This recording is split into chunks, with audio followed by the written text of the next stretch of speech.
The Tao of Self-Confidence, episode 363. Welcome to the Tao of Self-Confidence, where I share stories of amazing women who have discovered their inner journey to self-confidence. Visit our website at thetaoofselfconfidence.com. Your inner journey to self-confidence awaits.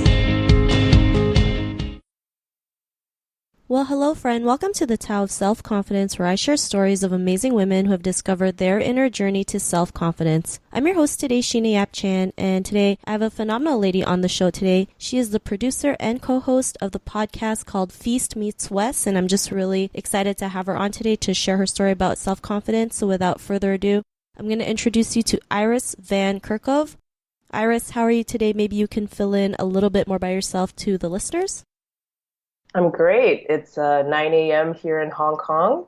So my name is Iris Van Kerckhove. I produce and co-host a show, as you mentioned, called Feast Meets West. That's part of the Heritage Radio Network, and it traces the stories of your favorite Asian dishes. So basically, I've been passionate about food and beverage for a really long time, and I always did it as a side hustle. And a few years ago, I finally decided to work in food full time, and I moved back to Hong Kong, where I was born and raised, and it's such an amazing food city. So I came back here, I fell in love with the restaurant industry, and I now work for one of the most popular restaurants out here.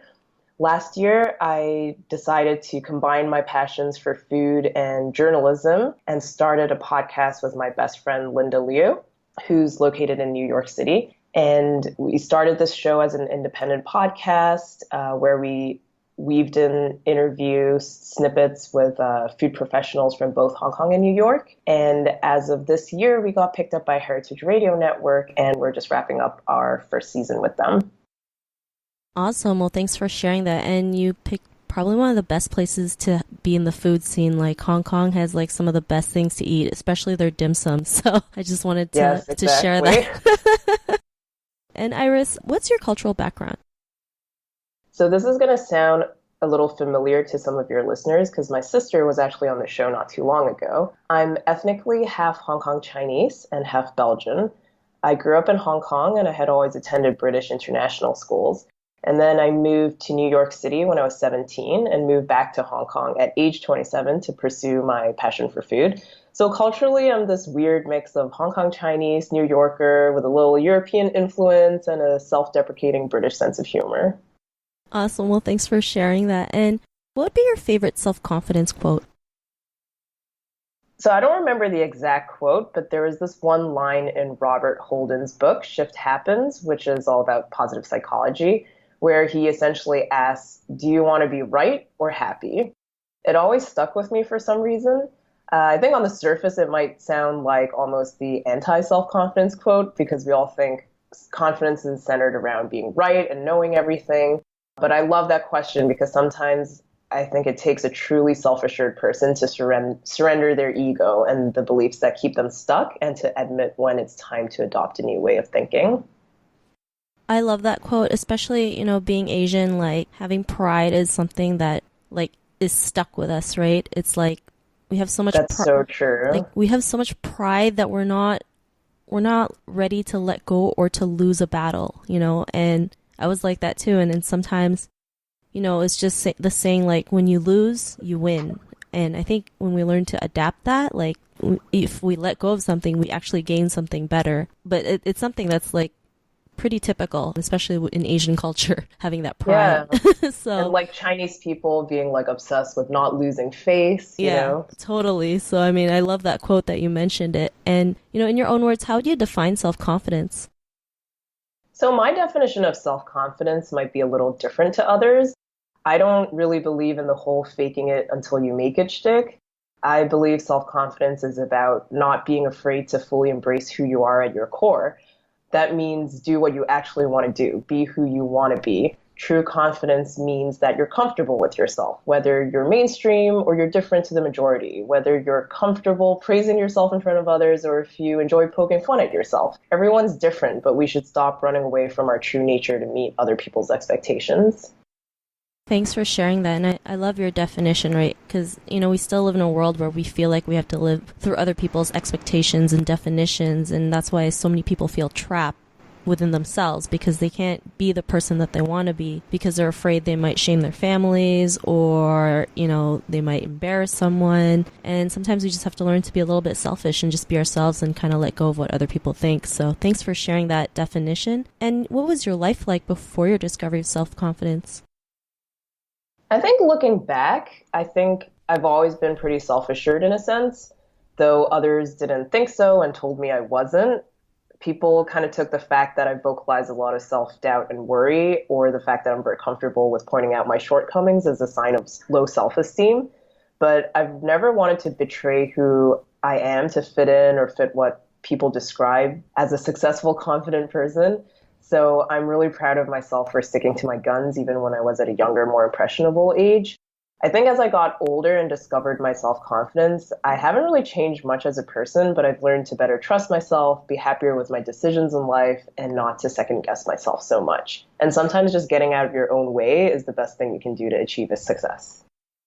I totally agree with you about that, especially getting out of our own way because we're so great at being our own worst enemy, Yeah, for sure. The second guessing, the indecisiveness, the procrastinating, over-analyzing that it stops us from doing stuff. And I'm guilty of that. I mean, I sometimes over-analyze to the point where I don't even remember what I was thinking about. But, it's something that we can learn to overcome. And, what was that aha moment in your life when you realized you were, the confident person that you are today?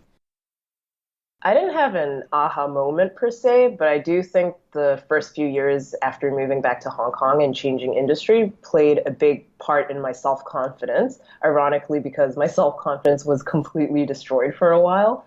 Not only was moving to the other side of the world without a job, relevant job experience, or friends a challenge, but I faced all kinds of trials and tribulations in my personal life as well, such as heartbreak, death of a loved one, and losing a job. And I think after going through all of that, I was reminded how strong I am and how great my intuition has always been, and that whenever I try to ignore that intuition and be someone I'm not, it's the wrong path.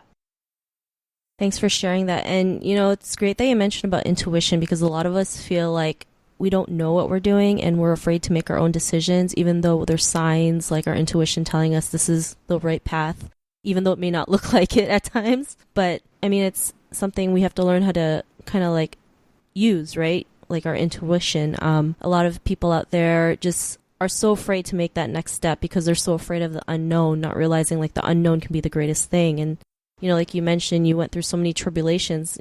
I always hear this term if you're at rock bottom, there's no other way than to go up, right? And you just got to get back up and start doing it again. So, because of these realizations, what's your life been like now?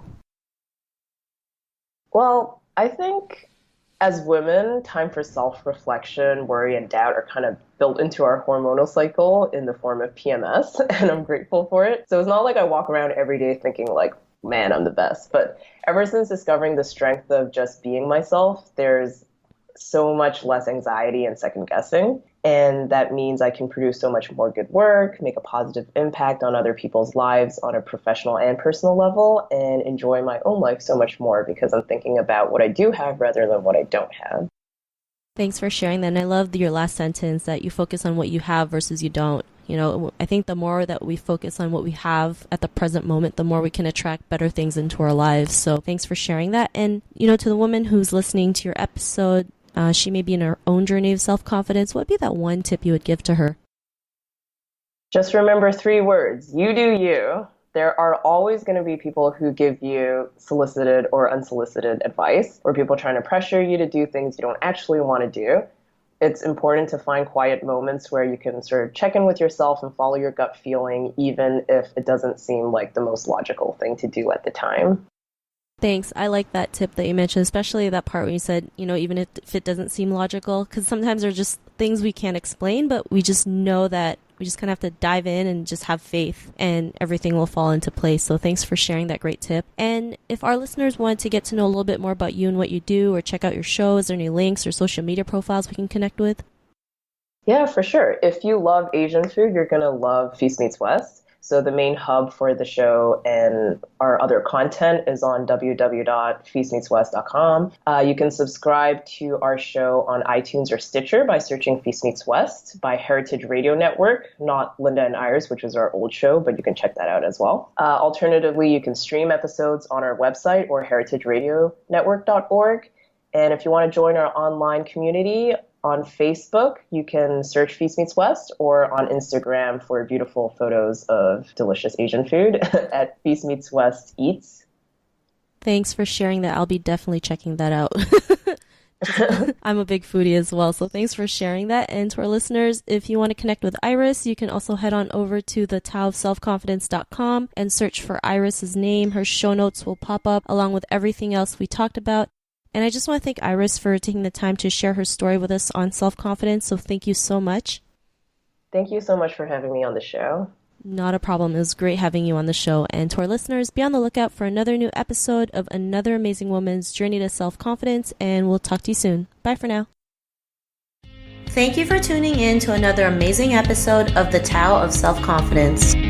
Get your free audiobook by visiting our website at thetaoofselfconfidence.com. Your inner journey to self-confidence awaits.